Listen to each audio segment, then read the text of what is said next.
ಚಿನ್ನದ ದರ ಏರಿಕೆಯ ಹೊಡೆತ ಕಂಬಳಕ್ಕೂ. ಬಹುಮಾನ ಚಿನ್ನದ ವೆಚ್ಚದಿಂದ ಸಂಘಟಕರಿಗೆ ಭಾರ.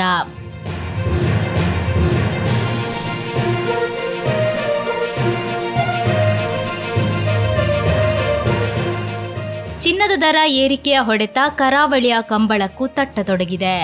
ತುಳುನಾಡಿನ ಸಂಸ್ಕೃತಿಯನ್ನು ಜಗತ್ತಿನಾದ್ಯಂತ ಗುರುತಿಸುವಂತಹ ಕಂಬಳಕ್ಕೂ ಇದೀಗ ಚಿನ್ನದ ದರ ಏರಿಕೆಯ ನೇರ ಪರಿಣಾಮ ತಟ್ಟಿದೆ.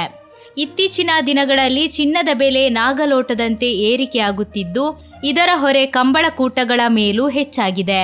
ಸದ್ಯ ಚಿನ್ನದ ದರ ಇಳಿಕೆಯ ಯಾವುದೇ ಲಕ್ಷಣಗಳು ಕಾಣಿಸದೇ ಇರುವ ಹಿನ್ನೆಲೆಯಲ್ಲಿ ಭವಿಷ್ಯದಲ್ಲಿ ಇನ್ನಷ್ಟು ಏರಿಕೆ ಸಂಭವಿಸುವ ಸಾಧ್ಯತೆ ಇದೆ ಎಂದು ಅಂದಾಜಿಸಲಾಗುತ್ತಿದೆ.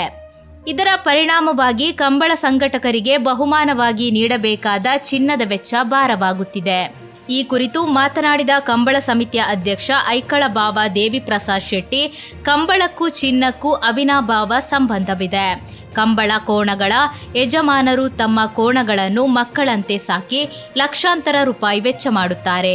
ಅವರ ಗುರಿ ಕಂಬಳಕೂಟದಲ್ಲಿ ಚಿನ್ನದ ಪದಕ ಗೆಲ್ಲುವುದೇ ಆಗಿರುತ್ತದೆ. ಆದ್ದರಿಂದ ಎಷ್ಟೇ ಕಷ್ಟವಾದರೂ ಕಂಬಳದಲ್ಲಿ ಚಿನ್ನದ ಪದಕ ನೀಡುವುದು ನಮ್ಮ ಕರ್ತವ್ಯ ಎಂದು ಹೇಳುತ್ತಾರೆ. ಕಂಬಳ ಓಟದ ಎಲ್ಲಾ ವಿಭಾಗಗಳಲ್ಲಿ ಪ್ರಥಮ ಸ್ಥಾನ ಪಡೆದ ಕೋಣಗಳಿಗೆ 1 ಪವನ್ ಚಿನ್ನದ ಪದಕ ಹಾಗೂ ದ್ವಿತೀಯ ಸ್ಥಾನ ಪಡೆದ ಕೋಣಗಳಿಗೆ ಅರ್ಧ ಪವನ್ ಚಿನ್ನದ ಪದಕವನ್ನು ಬಹುಮಾನವಾಗಿ ನೀಡುವ ಪದ್ಧತಿ ಮುಂದುವರಿಯುತ್ತದೆ ಎಂದು ಅವರಿಗೆ ಸ್ಪಷ್ಟಪಡಿಸುತ್ತಾರೆ. ಚಿನ್ನದ ದರ ಏರಿಕೆಯ ನಡುವೆಯೂ ಈ ಸಂಪ್ರದಾಯವನ್ನು ಮುಂದುವರಿಸಲು ಎಲ್ಲಾ ಪ್ರಯತ್ನಗಳನ್ನು ಮಾಡುತ್ತೇವೆ ಎನ್ನುತ್ತಾರೆ ಅವರು. ಇದೇ ವೇಳೆ ಸರ್ಕಾರಕ್ಕೆ ಮನವಿ ಮಾಡಿದ ಅವರು, ಬಜೆಟ್ನಲ್ಲಿ ಕಂಬಳಕ್ಕೆ 5 ಕೋಟಿ ರೂಪಾಯಿ ಅನುದಾನವನ್ನು ಮೀಸಲಿಡಬೇಕು.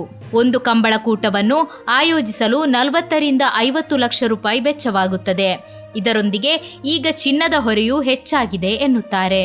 ಕಂಬಳದ ಆರ್ಥಿಕ ಹೊರೆ ತಗ್ಗಿಸುವ ಉದ್ದೇಶದಿಂದ IPL ಮಾದರಿಯಲ್ಲಿ ಮೆಗಾ ಸ್ಪಾನ್ಸರ್ಗಳನ್ನು ಕರೆತರಲು ಚಿಂತನೆ ನಡೆಸಲಾಗುತ್ತಿದೆ.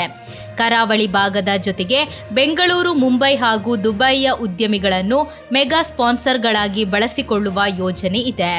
ಮುಂದಿನ ವರ್ಷದಿಂದಲೇ ಇದನ್ನು ಕಾರ್ಯಗತಗೊಳಿಸಲು ತಯಾರಿ ನಡೆಸಿದ್ದೇವೆ ಎನ್ನುತ್ತಾರೆ ಅವರು.